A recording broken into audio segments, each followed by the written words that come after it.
Welcome to Francis Collins School. Buenos días, mi amada familia, Francis Collins. Vamos a hacer esta vez nuestro reforzamiento para nuestro examen bimestral en el área de personal social. ¿Sí? Vamos rápidamente con nuestras actividades diarias. Valor del mes patriotismo. Frase: nadie ama a su patria porque ella sea grande, sino porque es suya. Confesión de fe: porque ¿quién conoció la mente del Señor? ¿Quién la instruirá? Mas nosotros tenemos la mente de Cristo.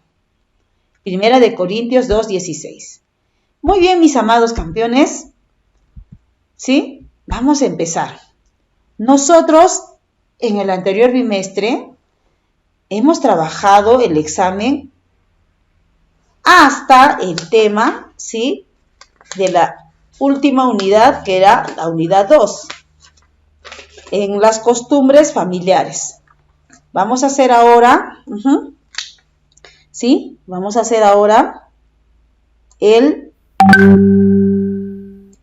las normas de convivencia.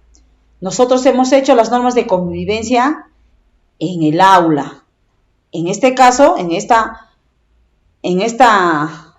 convivencia es en cuanto a la sociedad. A ver, nosotros tenemos nuestro texto de comunicación, ¿no es cierto? Miren, acá yo lo tengo. En la parte de atrás tenemos, ¿sí?, el área de personal social. ¿Sí? Ubícate rápidamente en la página 26. Te voy a dar las claves de cada tema. ¿Cuál es lo más importante que yo quiero que tú recuerdes, ¿no es cierto? Entonces, vamos a empezar. ¿Ya? Página 26. Vamos a hacer entonces, profesora, las normas de convivencia. Muy bien. Nosotros vamos a recordar, ingresando al colegio, todas las veces hemos hecho nuestras normas de convivencia. Es más, este año lo hemos hecho con ustedes, ¿no es cierto? Levantar la mano, no ensuciar la clase, no pelear, ¿sí? No alzar cosas ajenas, no mentir, pedir, ¿no? O levantar la mano para opinar, ¿sí? No gritar, no romper los materiales del colegio. Ustedes mismos hicieron sus normas, ¿te acuerdas? A ver, ¿cómo serán entonces las normas de convivencia en la sociedad? A ver, las normas de convivencia nos indican cómo actuar con los amigos, los vecinos. En el trato con los demás se requiere que las personas tengan ciertas actitudes positivas como amabilidad, respeto e interés para el bien común. Algunas normas de convivencia, ¿sí? Buscar una solución entre todos los involucrados en un problema o conflicto. ¿Sí? Entonces, profesora, solucionar los problemas. Esa es la idea principal. 2. ¿Recuerdas que hicimos cuidar los parques y jardines?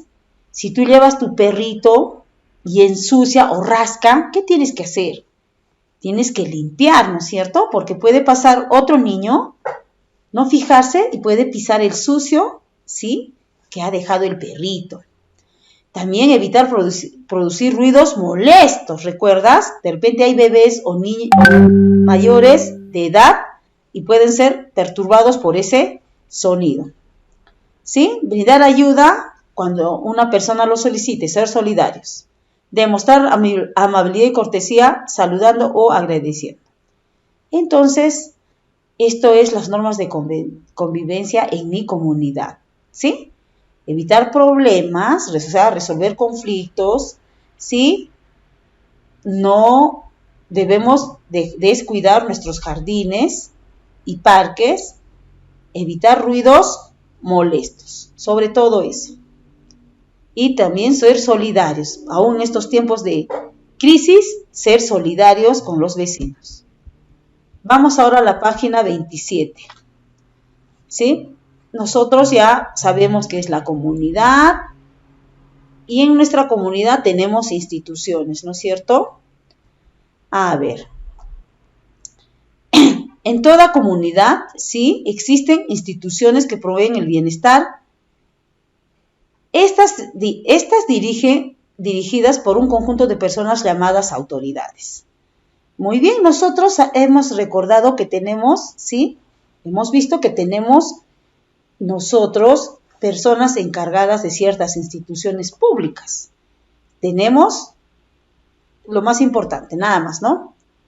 La municipalidad, profesora. Tenemos la comisaría. Tenemos la posta médica u hospital. Tenemos la compañía de bomberos. Tenemos institución educativa. Tenemos parroquias y en algunos casos clubes, ¿no?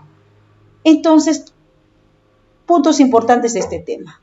Las instituciones de una comunidad públicas, ¿no es cierto? Municipalidad, comisaría, posta médica, porque no todos tienen compañía de bomberos, ¿no? Por ejemplo, en mi comunidad, que es Selva Alegre, no tenemos una unidad de bomberos. Entonces, lo más importante, municipalidad, comisaría, posta médica. Seguimos. Más importante, nada más, vamos a la página 34. ¿Recuerdas que hicimos un reloj bonito? ¿Sí? Muy bien, rápidamente ubícate en la página 34. A ver, pregunta, ¿cómo se mide el tiempo? ¿Sí? ¿Y cómo se miden las horas? Ajá. El tiempo, ¿sí? Acá. Ubíquense acá. Para medir los tiempos cortos se toma el día como unidad y se divide en pares llamados horas. Las horas se dividen en minutos y los minutos en segundos. ¿Recuerdas nuestro reloj? Muy bien. Pregunta que continúa. ¿Cómo se miden las horas? Observa en qué número se encuentra el horario para saber la hora. Luego observa el minutero y cuenta desde el número 12 de 5 en 5 hacia la derecha. Nosotros, ¿recuerdas que hemos hecho nuestro reloj y lo hemos trabajado? ¿Sí?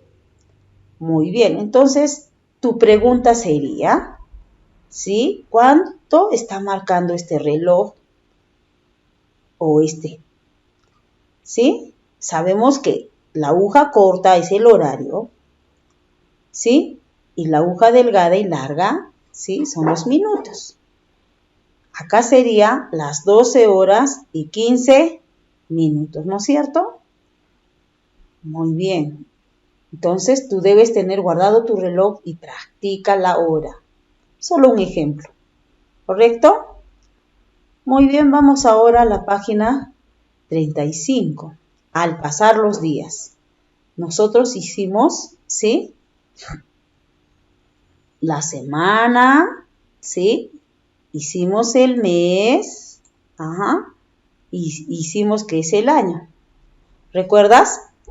A ver, la semana tiene 7 días, lunes, martes, miércoles, jueves, viernes, sábado, domingo. El mes tiene 30 días y algunos tienen 31 días. ¿Recuerdas? Como dice acá, ¿no? 30 días y otros 31. Pero febrero, observa acá, tiene 28 días, ¿correcto? Pero cada 4 añitos, ¿sí? Se le agrega 1 y tiene 29. Es el año bisiesto, ¿no? Muy bien. Y el año tiene, ¿cuántos meses? 12. Enero, febrero, marzo, abril, mayo, junio, julio, agosto, septiembre, octubre, noviembre. ¿Cuál es lo más importante? Tómame atención. ¿Qué tal yo te pongo la pregunta? ¿Sí? Supuestamente. ¿Sí? La semana, ¿no? La semana tiene los siguientes días, ¿no? Y te pongo una lista. A, B, C, D. Te pongo lunes, martes, febrero, ¿sí? Jueves, viernes. ¿Cuál vas a marcar? Ah, ya. Si tú sabes diferenciar los días de la semana con los nombres de los meses del año, lo vas a resolver bien. Entonces, apréndete los días y los meses del año. Fácil. Muy bien, después hemos pasado al tema de la historia, ¿sí? Cuando ya hemos visto eso del tiempo, cómo medir el tiempo, los días de la semana, los meses del año, que es muy sencillo, y nuestras normas de convivencia en la comunidad, ¿sí? Hemos hecho la historia. Hemos hecho la importancia de la historia. ¿Por qué era importante la historia? ¿No? Nosotros ya hemos avanzado hasta este tiempo, estamos llegando al tiempo de la independencia, ya hemos terminado, ¿no? Hemos hecho las banderas, mejor dicho, los símbolos patrios, ¿sí? Muy bien.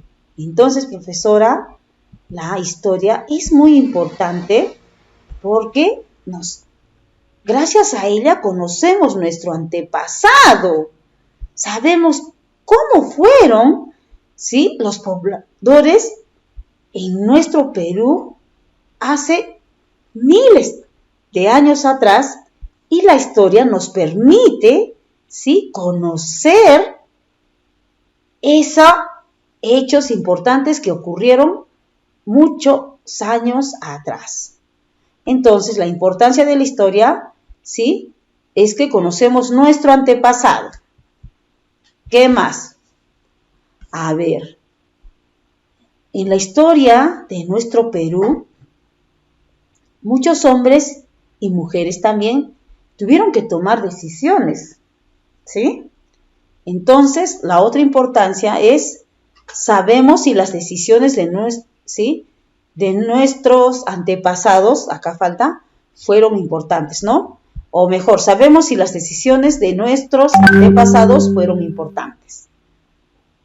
Entonces, fue importante, ¿sí?, que nuestros héroes hayan dado la vida por el Perú, por nuestra libertad. Entonces, de acuerdo a la historia, lo hemos aprendido que sí, ¿no es cierto? Muy bien. ¿Cuál es el otro? Muy bien. La historia también dice que nos une a los pueblos, ¿sí? Todos los pueblos estamos unidos. Tú sabes que Perú tiene muchas regiones, la región costa, sierra y selva, ¿sí? Pero nos une una historia en común. Son distintas regiones naturales, pero la historia es la misma, ¿sí? Cuando San Martín independizó el Perú, no independizó solo Lima, todo el Perú, ¿no es cierto? Entonces, estamos unidos todos los pueblos peruanos por esta misma historia. Muy bien, continuamos. El Perú antiguo, ¿no es cierto? Nosotros hemos hecho, ¿sí?, el Perú antiguo. Hemos visto los primeros pobladores, ¿sí? Entonces, esto es las etapas de la historia del Perú. Como ya hemos visto la importancia de la historia, ahora vamos a empezar a estudiar la historia del Perú, ¿sí? Y recuerdas que vimos que llegaron a América, ¿sí?, ¿no?, los hombres, los primeros pobladores al Perú. ¿Y cómo eran esos primeros pobladores, recuerdas? A ver, vamos a recordar. A ver. Primeros pobladores, ¿sí? Empieza desde la llegada del hombre a nuestro territorio. ¿Qué dice? Que vivían en cuevas, ¿recuerdas? Vivían en cuevas, eran nómadas, cazadores, pescadores y recolectores. ¿Qué significa que eran nómades? ¿Sí? Que no tenían un lugar fijo donde vivir, ¿sí? No tenían un lugar fijo donde vivir y vivían en cuevas. Miren, acá se están calentando en las cuevas. ¿Puedes ver? ¿Sí? Puedes ver, entonces se están calentando en las cuevas, ¿sí? Después tenemos a los incas, ¿sí? Los incas es donde empieza, ¿sí?, como consecuencia del apogeo de la civilización. ¿no? Tenemos los incas, incluso antes de los incas teníamos, ¿sí?, los pre-incas. Entonces, solamente estamos viendo ahora, ¿sí?, las etapas de la historia del Perú. A ver, vamos a retroceder en lo posible, ¿sí?, para, acuérdate, Perú antiguo, primeros pobladores, tenemos los pre-incas y los incas también, ¿sí? El otro, el Perú colonial, ¿sí?, que está constituido por el virreinato, empieza con la total derrota del gran imperio de los incas, que ya lo hemos visto, ¿sí? Se establecen a los virreyes como autoridades para gobernar. Estas son las etapas, ¿no es cierto?, de la historia del Perú. Tenemos el Perú republicano, ¿sí?, que empieza con la independencia. El general José de San Martín proclamó la independencia en Lima, del Perú, el 28 de julio de 1821. Tenemos también, entonces, importante de lo que hemos visto, ¿no? Hemos visto las etapas de la historia del Perú, ¿sí? El Perú antiguo, los hombres primitivos, tenemos los pre-incas y los incas, tenemos el virreinato, ¿sí? ¿Qué más hemos visto? La independencia. Ahora vamos a desarrollar la etapa del hombre primitivo y nómade. Entonces yo te puedo preguntar, ¿cuáles son las etapas de la historia del Perú? Me mencionas lo que ya les dije, ¿no? Ahora específicamente vamos a ver el hombre primitivo, ¿no? Ahora sí, específicamente los nómades. Ay, perdón. Dice, no tenían un lugar fijo donde vivir. Anteriormente solo lo hemos mencionado, ahora ya nos estamos refiriendo específicamente a ellos. Como ven acá en la imagen, recuerdan, ellos se trasladan de un lugar a otro, ¿sí? Porque dice que la naturaleza era muy gresca con ellos. ¿Qué es eso, profesora? Había tormentas, ventarrones y eran terrenos hostiles, por eso iban en busca de alimentos de zona en zona, y cuando encontraban algún lugar bueno, se quedaban por un tiempito, se refugiaban en cuevas, ¿no? Entonces, el hombre nómade, ¿quién era? Son los que no tenían un lugar fijo donde vivir. Y a eso se les llama nómades, como dice acá, ¿sí? También dice que los hombres primitivos eran cazadores, ¿no? Eran nómades, eran cazadores, ¿sí? Que también eran recolectores, que también eran pescadores, ¿sí? Y también que vivían en cuevas, ¿sí? En cuevas. Miren acá, ¿qué están haciendo? ¿Te fijas? Están haciendo pinturas rupestres, ¿sí? Se están calentando, se están alimentando. Ellos no tenían aldeas ni viviendas. Entonces, esa era la vida de un hombre primitivo antiguo del Perú, los nómades, ¿no? Entonces, pregunta, ¿cuáles son las características de los nómades? ¿Sí? Que iban de un lugar a otro, sobre todo también vivían en cuevas. ¿Vas anotando? Muy bien. El hombre primitivo sedentario. Sedentario, ¿qué significa? Que ya se establecieron en un lugar fijo. Puedes acá observar, ya están haciendo una especie de aldeas, de granjas. Miren acá ya los cerdos, ¿sí? Las mujeres están cocinando, están con los animales, ¿no? Ya se establecieron en un lugar fijo y formaron sus aldeas. Aprendieron a cultivar, ¿ya? Entonces ya no solo arrancaban las plantas, ahora ya aprendieron a cultivar las plantas y también, ya como se establecían como aldeas, aprovechaban el terreno en cultivar plantas y en criar animales. Miren acá un perro, una cabrita, ¿no? Al fondo también vemos a otro animalito. Entonces, el hombre primitivo, profesora, se volvió sedentario. las características de un sedentario, anota, pregunta de examen quizá, establecieron aldeas, ¿sí? Muy bien, establecieron aldeas, profesora. Aprendieron a cultivar las plantas, profesora, y criaban animales, cosa que no lo hacía el nómade, ¿no es cierto?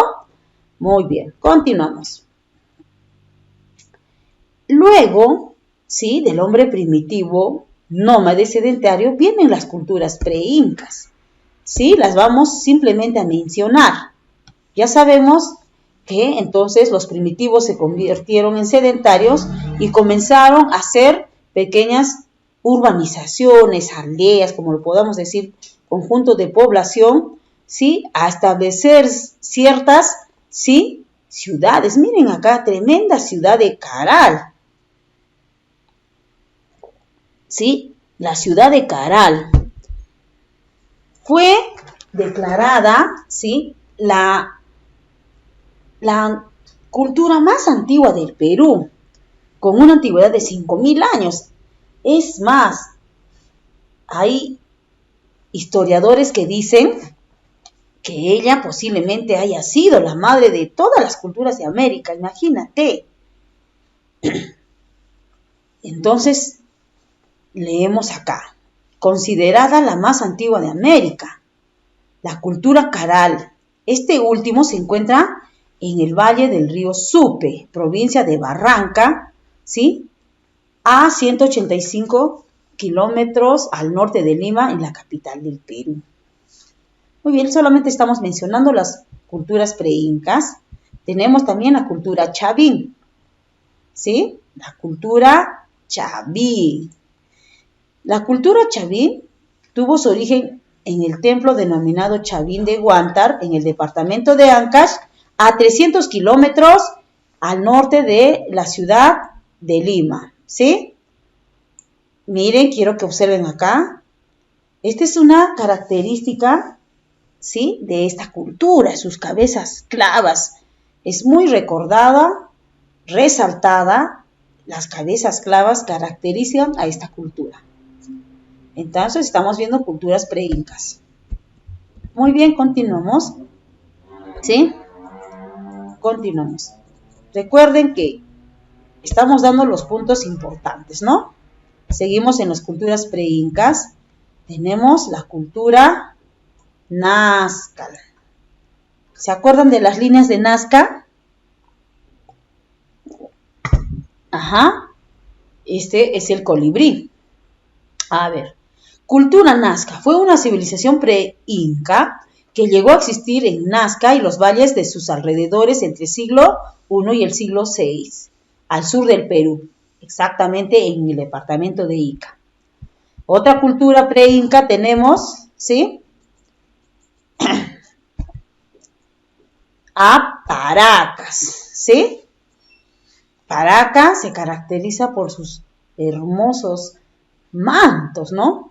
Tiene dos etapas, Paracas Cavernas y Paracas Necrópolis. Se caracteriza por su elevado desarrollo textil. Este es clave, ¿no es cierto? Textil. Sobre todo en la etapa llamada Paracas Necrópolis. Muy bien, entonces ya estamos viendo 4 culturas, ¿sí? Pre-incas. Seguimos, ¿sí? A ver, entonces continuamos con ya. Ahora vamos a hablar sobre la cultura inca. Entonces, hemos visto las más importantes culturas pre-incas. ¿Qué significa pre-incas? Antes de los incas. Vemos ahora que se establece un gran imperio, el gran imperio de los incas, ¿recuerdas? La creación o fundación de este imperio lo hallamos, ¿sí? En las leyendas de los hermanos Sayar, y de Manco Cápac y Mama Ocllo, ¿sí? Nosotros hasta incluso hemos visto los videos. Pregunta, ¿cuál es el origen del imperio de los incas? ¿Lo descubrió Colón? ¿Lo descubrió Pizarro? ¿Vino un virrey? ¿O tenemos 2 leyendas? ¿Sí o no? Como nosotros ya hemos avanzado Ahora sí podemos preguntar esas cosas, ¿sí? Tratan de explicar cómo llegaron, ¿sí?, a fundarse el gran imperio. Solamente te quiero que aprendas que fue por medio de dos leyendas que trataron de explicar el gran origen del imperio de los incas, ¿no es cierto? Nosotros ya hemos visto la historia de estas leyendas. Muy bien, vamos a continuar. Seguimos. Podemos ir repasando si quieres los videitos para reforzarte, pero no te voy a preguntar qué dice una leyenda. Quiero que sepas nada más los nombres de las leyendas. Y después ¿no? Estamos viendo el gran imperio del Tahuantinsuyo. Mira acá. Alrededor del siglo XIII después de Cristo, los incas se asentaron en el Cusco. Así se da inicio al imperio inca. Desde ahí se expandieron por el territorio andino, logrando que el imperio inca dominase parte de los actuales territorios de Perú, Bolivia, Chile, Ecuador, Argentina y Colombia. Pregunta de examen, no lo sé. ¿Cuántos suyos tenía el gran Tahuantinsuyo? 5, 2, 1, 4. ¿Cuáles eran sus nombres quizás? No sé. Ese es muy sencillo, ¿no es cierto? Entonces, también hemos hecho, ¿sí?, el Tahuantinsuyo. Este es el mapa del Tahuantinsuyo, ¿no? Acá tenemos los 4 suyos. Antisuyo, Chinchasuyo, Contisuyo, Collasuyo. ¿No? Todos terminan en suyo. Vamos a continuar entonces. Ajá. ¿Y quién era el que gobernaba este gran imperio? ¿Quién era? ¿Recuerdan? Nuestro gran Inca, el fundador del gran imperio, Manco Cápac. Entonces te pregunto, ¿quién era el que gobernaba el gran imperio? Al inicio, ¿sí? Te voy a poner Huáscar, Atahualpa, no sé, otro nombre, Manco Cápac, nuestro primer Inca, ¿no es cierto? ¿Quién era el Inca, profesora? O si no, ¿qué soberanía tenía el Inca, sí o no? Era el soberano del Tahuantinsuyo, entonces él es un soberano. Era llamado Sapa Inca, considerado el hijo del sol. ¿Recuerdan de los dioses? ¿Sí? Su poder era absoluto y lo ejerció en el ámbito militar, civil, religioso, económico y social. El emperador, además, ¿sí? El emperador. Además de una mujer oficial, tenía muchas concubinas, o sea, tenía la posibilidad de tener muchas esposas. Eso es lo más importante, pienso yo, que segundo grado debe saber en este bimestre que vamos a evaluar. Muy bien, repasen, hemos aprendido, eso es todo.